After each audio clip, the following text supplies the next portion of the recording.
નમસ્કાર મિત્રો,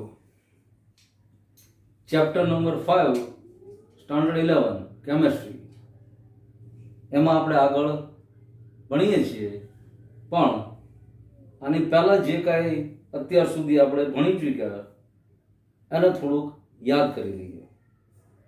રાસાયણિક બંધન, વિદ્યુત સંયોજક બંધ, સહસંયોજક બંધ, રાસાયણિક બંધન માટેના કોસેલ અને લુઈસના અભિગમ, પછી લુઈસ રચનાઓ, લુઈસે જે તે અણુની રચનાને કેવી રીતે દર્શાવી, ઇલેક્ટ્રોનના આધારે ઇલેક્ટ્રોનને બિંદુ સ્વરૂપે દર્શાવ્યા, અને ઉપરાંત ફોર્મલ ચાર્જ અથવા નિયમનિષ્ઠ ભાર. આટલું ભણ્યા હતા. હવે લુઈસની રચનામાં નાઇટ્રિક એસિડ, આપણે ગયા વખતે ઓઝોન, કાર્બન મોનોક્સાઇડ આ જોઈ હતી, પણ આજે નાઇટ્રિક એસિડથી શરૂઆત કરીએ છીએ. નાઇટ્રિક એસિડની લુઈસ રચના કેવી રીતે દર્શાવી શકાય? નાઇટ્રિક એસિડનું આણ્વીય સૂત્ર HNO3. તો એને લુઈસ પ્રમાણે અથવા લુઈસે આપેલી સિસ્ટમ પ્રમાણે કેમ દર્શાવી શકાય એનો પહેલા અભ્યાસ કરીએ, અને પછી અષ્ટકના નિયમની કઈ કઈ મર્યાદાઓ છે. આજે બધા જ સંયોજનમાં અષ્ટકના નિયમનું પાલન નથી થતું, તો કયા સંયોજનોમાં પાલન નથી થતું એનો પણ અભ્યાસ કરીએ. પણ પહેલા નાઇટ્રિક એસિડની લુઈસ રચના. હવે જો, નાઇટ્રિક એસિડ 3 અલગ અલગ તત્વોથી બનેલું સંયોજન છે: હાઇડ્રોજન, ઓક્સિજન અને નાઇટ્રોજન. નાઇટ્રોજનને મધ્યસ્થ પરમાણુ કહેવાય. હવે હાઇડ્રોજનની ઇલેક્ટ્રોન રચના આપણને ખબર છે, 1s1. હાઇડ્રોજનમાં ઇલેક્ટ્રોનની સંખ્યા 1 છે. ઓક્સિજન જો તો ઓક્સિજનનો પરમાણુ ક્રમાંક 8, મતલબ 8 ઇલેક્ટ્રોન છે, પણ 2 ઇલેક્ટ્રોન બાહ્યતમ કક્ષાના નથી. બાહ્યતમ કક્ષાના ઇલેક્ટ્રોન માત્ર 6 છે. એટલે આની રચના જુઓ તો હિલિયમ 2s2 2p4, અને મધ્યસ્થ પરમાણુ જે નાઇટ્રોજન છે એ નાઇટ્રોજનની ઇલેક્ટ્રોન રચના હિલિયમ 2s2 2p3, પરમાણુ ક્રમાંક 7, સંયોજકતા કક્ષામાં 5 ઇલેક્ટ્રોન્સ છે. હવે HNO3 એની સંયોજકતા કક્ષામાં ગણો તો ટોટલ આટલા ઇલેક્ટ્રોન થાય.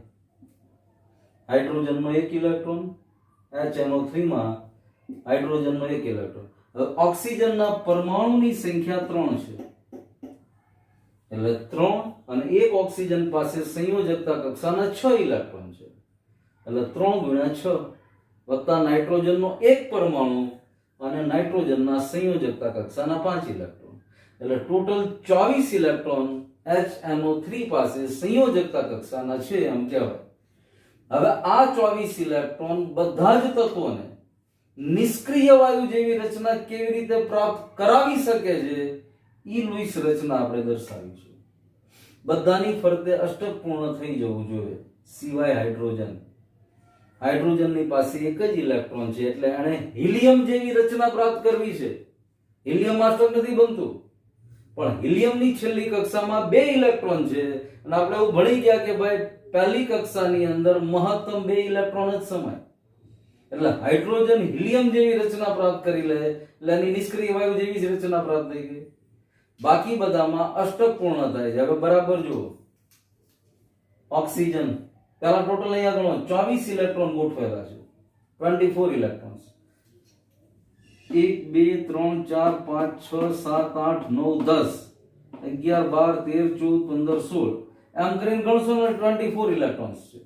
બીજું, હરેક તત્વમાં નાઇટ્રોજન હોય, ઓક્સિજન હોય કે હાઇડ્રોજન હોય, નિષ્ક્રિય વાયુ જેવી રચના પ્રાપ્ત થવી જોઈએ.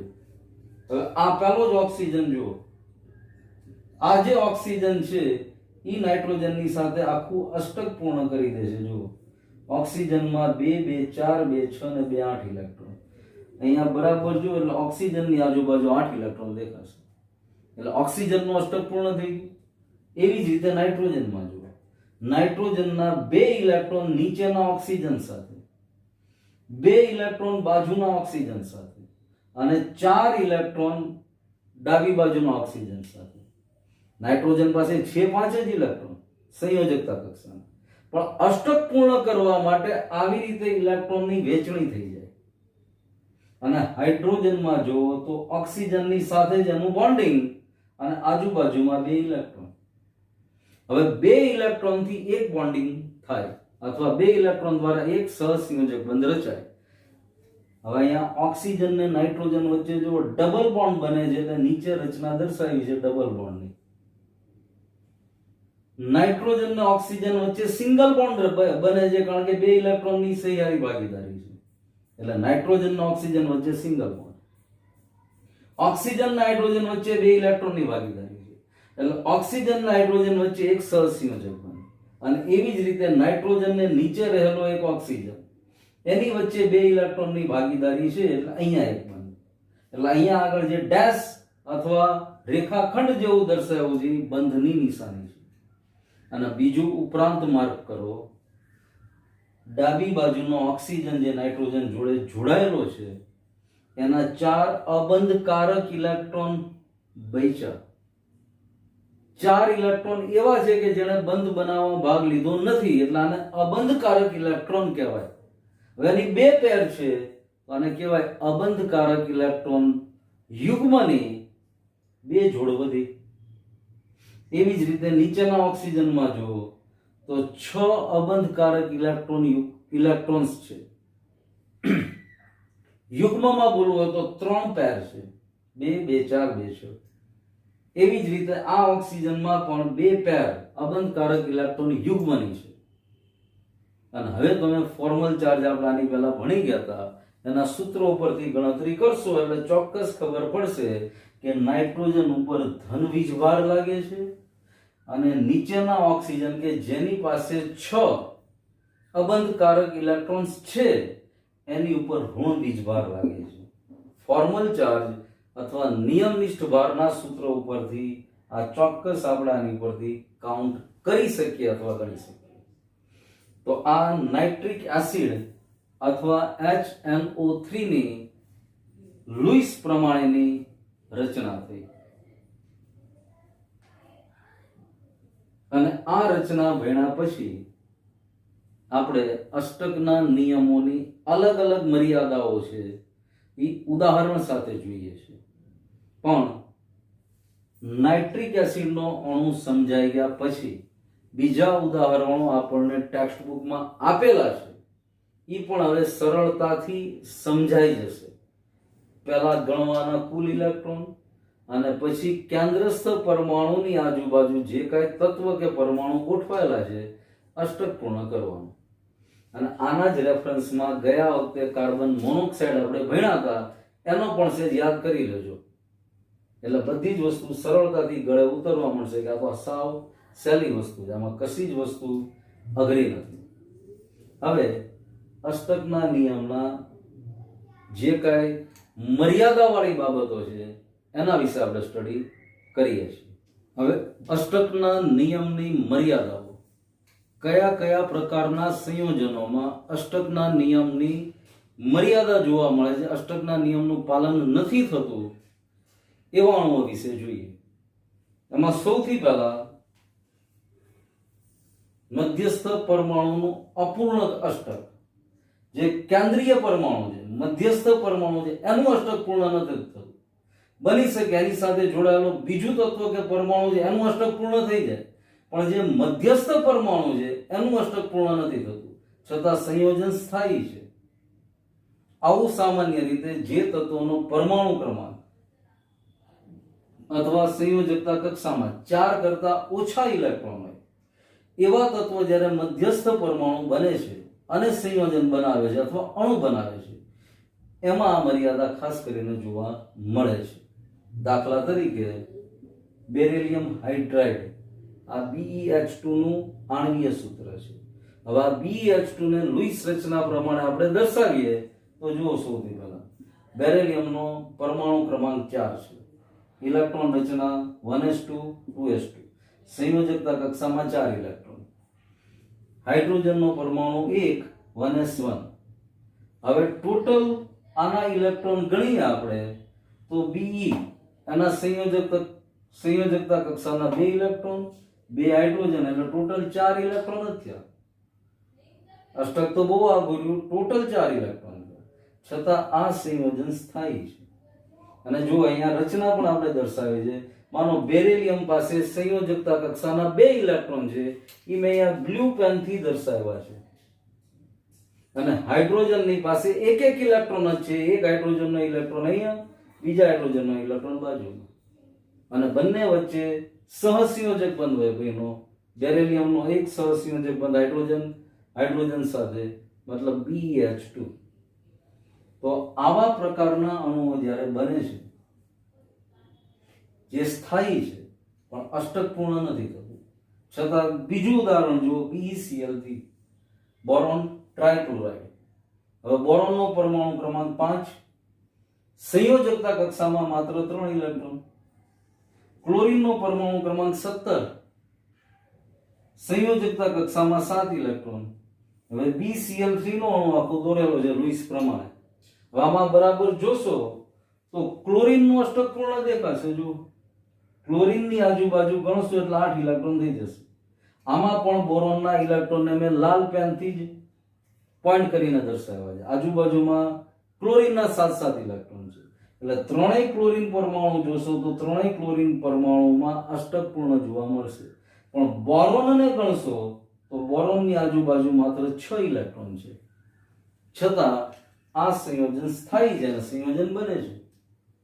તો આવા બધા જે અણુઓ છે કે જેમાં સંયોજકતા કક્ષામાં 4 કરતા ઓછા ઇલેક્ટ્રોન છે, એવા અણુઓમાં જ્યારે સંયોજન, એવા તત્વો જ્યારે અણુઓ બનાવે કે સંયોજન બનાવે, એમાં અષ્ટકના નિયમનું પાલન નથી થતું. તો આની પહેલી મર્યાદા થઈ. બીજી મર્યાદા, જે અણુ અથવા સંયોજન બની ગયા તો આવા અણુઓમાં જો ટોટલ ઇલેક્ટ્રોનની સંયોજકતા ઇલેક્ટ્રોનની સંખ્યા એકી હોય, મતલબ ઓડ નંબર, અંગ્રેજીમાં એકીને ઓડ નંબર કહેવાય, બેકીને ઇવન નંબર કહેવાય. તો ઓડ નંબરના ઇલેક્ટ્રોન્સ હોય તો એવા સંજોગોમાં પણ અષ્ટકના નિયમનું પાલન નથી થતું. ઉદાહરણ અહીંયા આપ્યું છે. જો નાઇટ્રિક ઓક્સાઇડ અથવા નાઇટ્રોજન ઓક્સાઇડ, નાઇટ્રોજનનો પરમાણુ ક્રમાંક 7, સંયોજકતા કક્ષાના electron total 5, 1s2, 2s2, 2p3. એટલે છેલ્લી કક્ષામાં જુઓ તો નાઇટ્રોજનમાં 5 ઇલેક્ટ્રોન છે. એવી જ રીતે ઓક્સિજનનો પરમાણુ ક્રમાંક 8, ઓક્સિજનની છેલ્લી કક્ષામાં જુઓ 6 ઇલેક્ટ્રોન. હવે નાઇટ્રોજનના ઓક્સિજન બંનેના એક પરમાણુ એકબીજા સાથે જોડાણ અને નાઇટ્રોજન ઓક્સાઇડ જેવું સ્થાયી સંયોજન આપ્યું. હવે બંનેના ઇલેક્ટ્રોન ટોટલ ગણો સંયોજકતા કક્ષાના 5, 6, ટોટલ 11 ઇલેક્ટ્રોન થયા. અને એ 11 ઇલેક્ટ્રોન અહીંયા દર્શાવ્યા છે. જો નાઇટ્રોજનની આજુબાજુ 5, ઓક્સિજનની આજુબાજુ 6. હવે નાઇટ્રોજન ને ઓક્સિજન બંને એકબીજા સાથે બે ઇલેક્ટ્રોનની ભાગીદારી કરે છે. નાઇટ્રોજનના પોતાના 2 ઇલેક્ટ્રોન્સ, ઓક્સિજનના પોતાના 2 ઇલેક્ટ્રોન્સ, અને પરિણામે નાઇટ્રોજન ઓક્સાઇડ NO અણુનું નિર્માણ થઈ જાય છે. હવે આ નાઇટ્રોજન પાસે અબંધકારક ઇલેક્ટ્રોન યુગ્મની એક જોડ અને એક અબંધકારક ઇલેક્ટ્રોન્સ, અને ઓક્સિજન પાસે અબંધકારક ઇલેક્ટ્રોનની 2 પેર અથવા 2 જોડ. પણ અહીંયા અષ્ટક પૂરું નથી થતું. તમે જુઓ અહીંયા ઓક્સિજનનું અષ્ટક પૂર્ણ થઈ જશે, 2, 2, 4, 2, 6 અને 2, 8. હવે નાઇટ્રોજનનું પૂરું કરવા જશો તો નહીં થાય.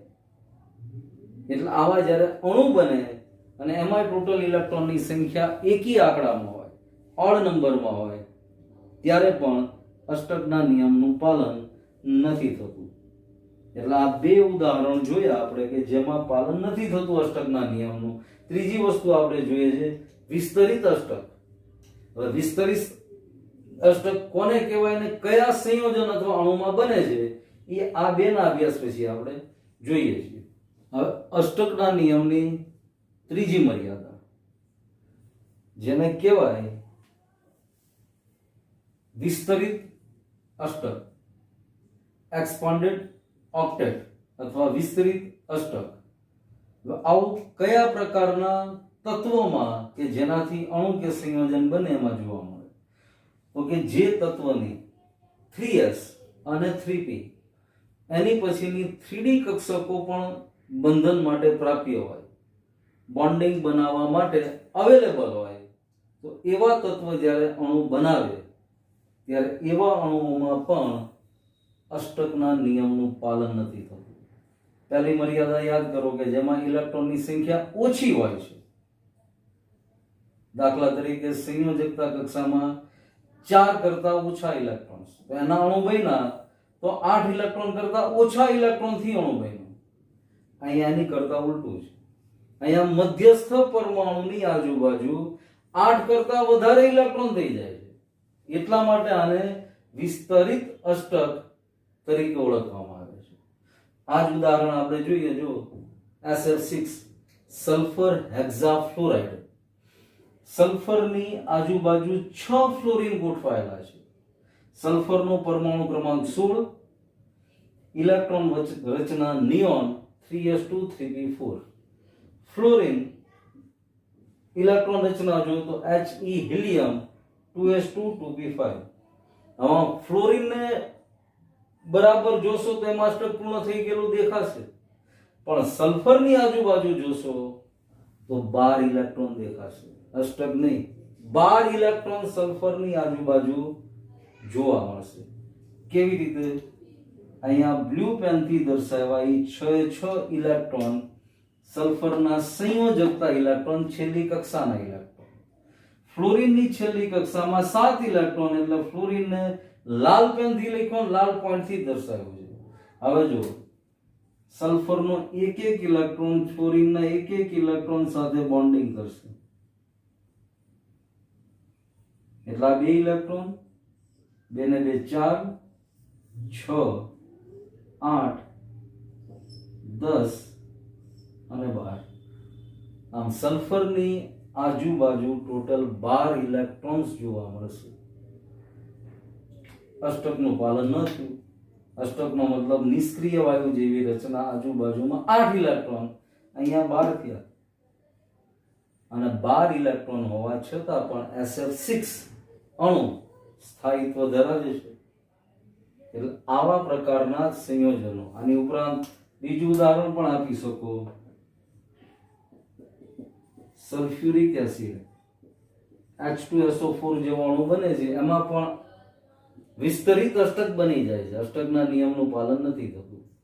PF5 ફોસ્ફરસ પેન્ટાફ્લોરાઇડ, એમાં પણ અષ્ટકના નિયમનું પાલન નથી થતું.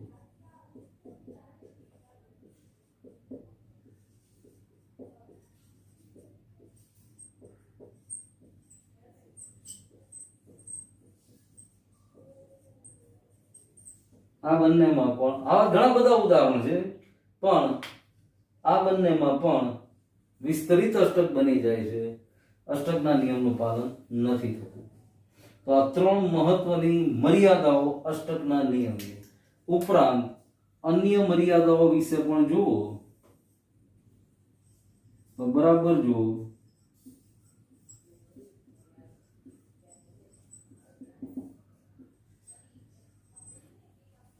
નિષ્ક્રિય વાયુ આ પાઠમાં આપણે ઘણીવાર અત્યાર સુધી બોલાઈ ગયું, અને અત્યાર સુધી આપણે નિષ્ક્રિય વાયુ વિશે એવું જ સમજતા આવ્યા છીએ કે ભાઈ આદર્શ તત્વ અથવા નિષ્ક્રિય વાયુ છે. શા માટે?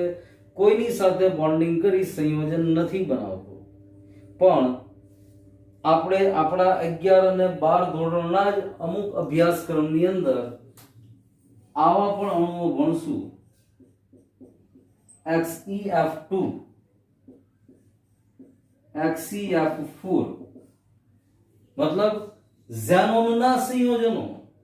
હવે ઝેનોન ખુદ નિષ્ક્રિય વાયુ છે, છતાં ઝેનોન આવા સંયોજનો બનાવી શકે છે. આ વસ્તુ પાછી અષ્ટકના નિયમની કઈક મર્યાદા સૂચવી જાય છે. કારણ કે આનો તો આપણે આદર્શ તરીકે લીધું છે, આદર્શ તત્વ છે, નિષ્ક્રિય વાયુ છે. અહીંયા ખુદ નિષ્ક્રિય વાયુ તત્વ સંયોજન બનાવી દે. આના વિશે આપણે ભણવાના છીએ. આ બધા સંયોજન કેવી રીતે બની શકે છે, ચોક્કસ પ્રક્રિયા પરિસ્થિતિમાં જ આ બધા બને છે. બહુ ઇઝીલી નથી બની શકતા, પણ બની જાય છે. એટલે આવા સંયોજનનું બનવું પણ અષ્ટકના નિયમની મર્યાદા સૂચવે છે. એટલે આ અષ્ટકના નિયમોની મર્યાદા થઈ. આ ઉપરાંત મર્યાદામાં અષ્ટકનો નિયમ અણુના આકાર વિશે માહિતી નથી મળતી. આ નિયમથી અણુનો આકાર કયા પ્રકારનો હશે, કેવો અણુનો આકાર હશે, એ પણ આ નિયમ સમજાવી શકતો નથી. ઉપરાંત જે તે અણુની સ્થાયીતા, ઉર્જા વગેરે બાબતો સમજાવવામાં પણ આ નિયમ મર્યાદિત વસ્તુ ધરાવે, સમજાવી શકતો નથી. તો આ બધી જ ચર્ચા અથવા આ બધી જ વસ્તુ અષ્ટકના નિયમની મર્યાદાઓ શું છે. ફરી એકવાર અષ્ટકના નિયમની મર્યાદાને ફટાફટ રિવાઇઝ કરી લઈએ. તો સૌથી પહેલો મુદ્દો મધ્યસ્થ પરમાણુનું અપૂર્ણાંક અષ્ટક. અહીંયા શું બને છે તો કે જે મધ્યસ્થ પરમાણુ છે એની આજુ 8 કરતા ઓછા ઇલેક્ટ્રોન ગોઠવાય છે, એટલા માટે અપૂર્ણ અષ્ટક એવું હેડિંગ છે. અને આવું શેમાં બને છે તો કે જેની સંયોજકતા કક્ષામાં 4 કરતા ઓછા ઇલેક્ટ્રોન રહેલા છે એવા તત્વો જ્યારે અણુ બનાવે છે એમાં આવું જોવા મળે છે. બીજું, એકી ઇલેક્ટ્રોન અણુ, બે તત્વો એકબીજાની સાથે બંધન કરી જોડાણા, હવે બંનેના સંયોજકતા ઇલેક્ટ્રોનનો સરવાળો એકી અણુઓમાં આવતો હોય તો એવામાં પણ અષ્ટકના નિયમનું પાલન નથી થતું. ઉદાહરણ તરીકે નાઇટ્રોજન ઓક્સાઇડ, નાઇટ્રોજન ડાયોક્સાઇડ. ત્રીજું, વિસ્તરિત અષ્ટક. હવે અહીંયા આખી વસ્તુ જ અલગ બની જાય છે. 8 કરતા વધારે ઇલેક્ટ્રોન કેન્દ્રસ્થ અથવા મધ્યસ્થ પરમાણુની આજુબાજુ ગોઠવાય છે. ઉદાહરણ આપણી સામે જ છે, SF6. તો આમાં પણ અષ્ટકના નિયમનું પાલન થતું નથી. ઉપરાંત અન્ય ખામીઓમાં HCF2, HCF4 આવા સંયોજનો મળે છે. અણુના આકાર સમજાવી શકતો નથી આ નિયમ. આકાર એટલે બરાબર ધ્યાનમાં રાખજો, કદાચ આગળના સ્ટાન્ડર્ડમાં તમારી સામે આવી ગયું કે પાણીનો અણુ કોણીય આકાર ધરાવે છે, એવી જ રીતે મિથેનનો અણુ સમચતુષ્ફલકીય રચના ધરાવે છે. તો એ જે અણુના આકાર છે અથવા એની જે રચના છે એના વિશેની સ્પષ્ટતા આ નિયમથી થતી નથી. ઉપરાંત સ્ટેબિલિટી, સ્થાયીતા, ઉર્જા એના વિશે પણ માહિતી આ નિયમ દ્વારા મળતી નથી. તો આ અષ્ટકના નિયમની મર્યાદાઓ થઈ. હવે આજના લેક્ચરનો છેલ્લો મુદ્દો આપણે જે સમજવો છે એ આયનિક બંધ અથવા વિદ્યુત સંયોજક બંધ. આના વિશે કોસેલ અને લુઈસ ભેણા ત્યારે આપણે ડિટેલમાં ભણી જ ગયા હતા. કોઈ પણ એક તત્વ ઇલેક્ટ્રોન આપે, બીજું તત્વ ઇલેક્ટ્રોન સ્વીકારે, ઇલેક્ટ્રોનની આપલેથી અષ્ટક પૂર્ણ થાય અને સંયોજન બને તો આવા સંયોજનોમાં વિદ્યુત સંયોજક અથવા આયનીય બંધ રહેલો છે. પણ ખાસ આ બંધને અત્યારે એટલા માટે પણ સમજવો છે કારણ કે NaCl સોડિયમ ક્લોરાઇડના સ્ફટિકની રચના પણ આની અંદર આપણે સમજવી છે. એટલે આયનીય બંધ સોડિયમ ક્લોરાઇડની સ્ફટિક રચના સાથે કેવી રીતે સમજી શકાય એ હવે આપણે જોઈએ છીએ. હવે આયનીય બંધ અથવા વિદ્યુત સંયોજક બંધ, હમણાં જ વાત કરીએ એમ આના વિશે અગાઉ આપણે કોસેલ અને લુઈસના અભિગમ વિશે ભણ્યા હતા ત્યારે ચર્ચા કરી જ ગયા છે. પણ ફરી એકવાર થોડુંક રિપીટ કરીએ. આયની અથવા સહસંયોજક બંધ, વિદ્યુત સંયોજક બંધ ઇલેક્ટ્રોનની આપલેથી સર્જાય છે. દાખલા તરીકે માનો આ એક વાયુરૂપ તત્વ છે, આમાંથી એક ઇલેક્ટ્રોન દૂર કરવા માટે જે ઉર્જા આપવી પડે અને આયનીકરણ એન્થાલ્પી કહેવાય. તો એક ઇલેક્ટ્રોન આમાંથી દૂર થયો. હવે આ દૂર થયેલો ઇલેક્ટ્રોન એક એવું તત્વ કે જેને પણ અષ્ટક પૂર્ણ કરવા માટે એક ઇલેક્ટ્રોનની જરૂર છે, એના ઇલેક્ટ્રોન સ્વીકાર્યો અને પોતે ઋણાયન બન્યો. જે તત્વ ઇલેક્ટ્રોન ગુમાવ્યો છે ધન આયન બન્યો. પરિણામે બંને વચ્ચે જે બંધ બની ગયો એ આયનીય અથવા વિદ્યુત સંયોજક બંધ છે. વાનાજી વધારે ઉદાહરણ દ્વારા સમજવું હોય તો જો સોડિયમનો પરમાણુ ક્રમાંક 11 છે, ઇલેક્ટ્રોન રચના 281, આપણે 10મા સુધી જે ઇલેક્ટ્રોન રચના ભણ્યા હતા એને જ સમજવા માટે ઉપયોગમાં લઈએ. છેલ્લી કક્ષામાં 1 ઇલેક્ટ્રોન છે. હવે જો આ 1 ઇલેક્ટ્રોન સોડિયમ ગુમાવી દે અથવા સોડિયમમાંથી મુક્ત થાય તો સોડિયમની રચના નિષ્ક્રિય તત્વ નિયોન 2,8 જેવી થાય. હવે અહીંયા જે ઇલેક્ટ્રોન ગુમાવવા માટે ઉર્જા આપવી પડે એને આયનીકરણ એન્થાલ્પી તરીકે ઓળખવામાં આવે છે, આયોનાઇઝેશન એન્થાલ્પી. હવે આ જે ઇલેક્ટ્રોન મુક્ત થઈ ગયો, હવે સામે ક્લોરીન જુઓ. ક્લોરીનનો પરમાણુ ક્રમાંક 17 છે. એની ઇલેક્ટ્રોન રચના જુઓ તો 2,8,7. 8 ને 10 ને 7 17. હવે આ ગુમાવેલો ઇલેક્ટ્રોન ક્લોરીન મેળવી લેશે એટલે ક્લોરીન પાસે 17 ની બદલે 18 ઇલેક્ટ્રોન થઈ જાય છે અને ઈ પણ નિષ્ક્રિય વાયુ આર્ગોન જેવી રચના પ્રાપ્ત કરી લે છે. એટલે અહીંયા બેમાં અષ્ટક પૂર્ણ થઈ ગયું અને પરિણામે NaCl સોડિયમ ક્લોરાઇડ નામનો સ્ફટિકમય સંયોજન તૈયાર થઈ ગયું. અહીંયા ઇલેક્ટ્રોન મેળવાય છે જેને ઇલેક્ટ્રોન એફિનિટી અથવા ઇલેક્ટ્રોન બંધુતા તરીકે ઓળખવામાં આવે છે. આના આધારે આખા NaCl ના સ્ફટિકની રચનાને, એના લેટાઇસને, આ શબ્દ નવો છે, સ્ફટિકની રચના લેટિસ તરીકે ઓળખાય છે અને એના ઉપરથી લેટાઇસ એનર્જી અથવા લેટિસ ઉર્જા એ પણ આના આધારે સમજી શકાય, આયનીકરણ એન્થાલ્પી અને ઇલેક્ટ્રોન બંધુતાના આધારે. પણ એ આખી લેટાઇસ ઉર્જા શું છે, NaCl ના સ્ફટિકની રચના કેવી છે, એક સોડિયમના પરમાણુની આજુબાજુ 6 ક્લોરીનના પરમાણુ અથવા એક ક્લોરીનના પરમાણુની આજુબાજુ 6 સોડિયમના પરમાણુ કેવી રીતે ગોઠવાયેલા છે, જેને કોઓર્ડિનેશન નંબર અથવા સંવર્ગાંક કહેવાય, એ પણ આકૃતિ સાથે આપણે સમજવું છે. સોડિયમ ક્લોરાઇડ ગણવા એટલે સોડિયમનો એક પરમાણુ, ક્લોરીનનો એક પરમાણુ, એમ NaCl જ બની ગયો. પણ એની આખી સ્ફટિકમય રચના જોવામાં આવે ત્યારે એક સોડિયમની આજુબાજુ 6 ક્લોરીન, એક ક્લોરીનની આજુબાજુ 6 સોડિયમ. આ કેવી રીતે રચના ગોઠવાયેલી છે એ આની પછીના પીરિયડમાં આપણે ભણીશું. પણ આજે ખૂબ અગત્યના ટોપિક્સ આપણે ભણ્યા. પહેલું તો નાઇટ્રિક એસિડની અણુ રચના લુઈસ પ્રમાણે, પછી તો કે અષ્ટકના નિયમની કઈ કઈ સંયોજનને સમજાવવામાં મર્યાદાઓ રહી છે એના વિશે. તો સૌથી પહેલી મધ્યસ્થ પરમાણુનું અપૂર્ણ અષ્ટક, બીજું જેમાં અણુ બન્યો પણ એના ટોટલ સંયોજકતા ઇલેક્ટ્રોન એકી સંખ્યામાં છે, એમાં પણ અષ્ટક નથી જળવાતું, અને ત્રીજું વિસ્તરિત અષ્ટક એક્સપાન્ડેડ ઓક્ટેટ, એમાં પણ જળવાતું નથી, ને બીજી અન્ય ખામીઓ વિશે વાત કરી. અને પછી વિદ્યુત સંયોજક બંધ અથવા આયનીય બંધ. આ બંધ સુધી જ આપણે ભણ્યા. હવે આ બંધનું એક ઉદાહરણ સોડિયમ ક્લોરાઇડ, એના ઉપરથી લેટાઇસ એનર્જી શું છે, NaCl ની સ્ફટિક રચના કેવી છે, એ આની પછીના લેક્ચરમાં આપણે ભણીશું.